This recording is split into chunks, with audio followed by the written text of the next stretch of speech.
Take a breath. Look around you. Everything seems fine. Your phone works. Your lights are on. Your refrigerator hums quietly in the background. Normal. But I want you to imagine something. Tomorrow morning, you wake up. You check your banking app. Service unavailable. You drive to the ATM. Out of service. You try another. System error. You call your bank. The line is busy. Every line. All of them. And slowly, a thought enters your mind that you immediately try to push away. What if this isn't temporary? Because history has a pattern, and the pattern always begins the same way. With one quiet morning where everything seems fine, until it isn't. This is the story of what happens next. Hour by hour, decision by decision. This is the story of the last 24 hours before everything collapses. 6 a.m. Sarah is a 3-4-year-old nurse. Single mother, 2 kids. Works the night shift. She stops for gas on her way home. Her card declines. She tries again. Declined. She checks her phone. 0 balance. But yesterday she had $2,400. She assumes it's a glitch. She drives home tired. Tells herself she'll fix it later. Across the city, Marcus, a 28-year-old delivery driver, gets an alert from his bank. Temporary suspension of ATM services due to network maintenance. He shrugs, opens a food delivery app, starts his shift. But by 9 a.m., the delivery app stops processing payments. His earnings from last night? Pending. Indefinitely. At a coffee shop downtown, the owner notices something strange. Every third card payment is timing out. She calls her merchant processor. Nobody answers. She switches to cash only, but only 2 customers have cash. The rest leave. And she stands behind her counter watching the street outside fill with confused, frustrated people, all experiencing the same quiet, invisible problem. The system is failing, but nobody is saying it out loud yet. By mid-morning, social media is buzzing. Anyone else's bank app down? ATMs all showing error in my area. Is this a cyber attack? News anchors use careful language, isolated technical difficulties, and temporary disruption to banking services. Authorities are investigating, but the lines forming outside bank branches tell a different story. Hundreds of people, waiting, hoping. When the branch doors open, the manager steps outside. She looks nervous. "We are currently unable to process withdrawals," she says. "We expect services to resume shortly." The crowd doesn't move, because where would they go? Sarah arrives at the branch with her 2 kids. She needs $200 for groceries. She has $2,400 in her account, but she can't touch it. Not $1. She sits on the curb outside the bank. Her youngest pulls her sleeve. "Mom, I'm hungry." And Sarah realizes something that stops her cold. She has no cash at home, not even enough for a loaf of bread, because she trusted the system. Most people do. By noon, the grocery stores feel like a different world. Word has spread. People aren't shopping anymore. They're stockpiling rice, canned goods, water, baby formula, medication. A father of 3 fills his cart with everything he can carry. His card declines at checkout. He has $47 in cash. He puts back the water. He puts back the medication. He keeps the food. By 2 p.m., bread is gone. By 3 p.m., canned goods are cleared. By 4 p.m., security guards stand at the entrance. 1 customer per aisle. Cash only. Outside, gas stations have lines stretching 3 blocks. Fuel cards don't work. Credit cards don't work. Cash only.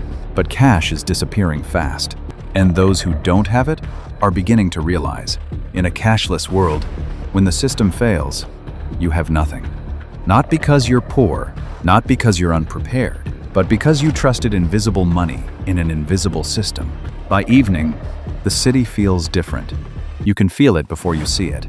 A tension in the air, people moving faster, eyes darting, conversations happening in urgent whispers. The first pharmacy is broken into at 7 p.m. Insulin, blood pressure medication, pain relief, not luxury items, survival items. Police scanners flood with calls. But police departments are also struggling. Their fuel cards don't work. Their systems are partially offline. Communication is fractured. By 9 p.m., 3 neighborhoods have no power.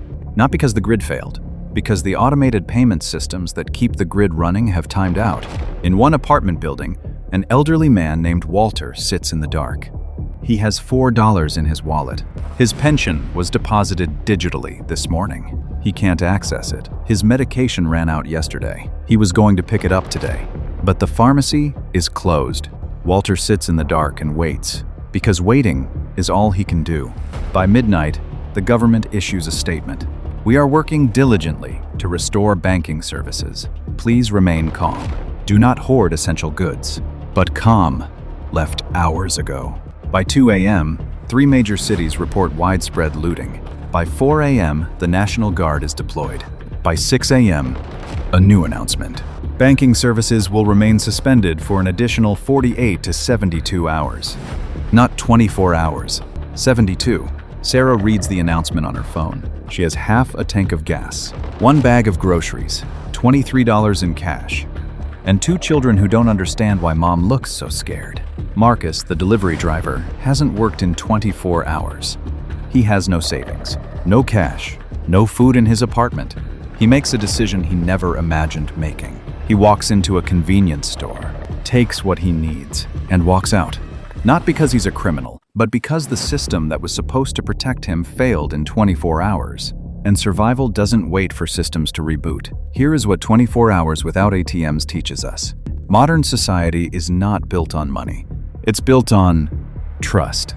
Trust that your card will work. Trust that your savings are accessible. Trust that the system will hold. But systems are built by humans. And humans make mistakes. Cyber attacks happen. Grids fail. Banks collapse. It has happened before. Greece, 2015. Banks closed for 3 weeks. ATM withdrawals limited to 60 euros per day. Cyprus, 2013. Accounts frozen overnight. People woke up with less money than they went to sleep with. Lebanon, 2019.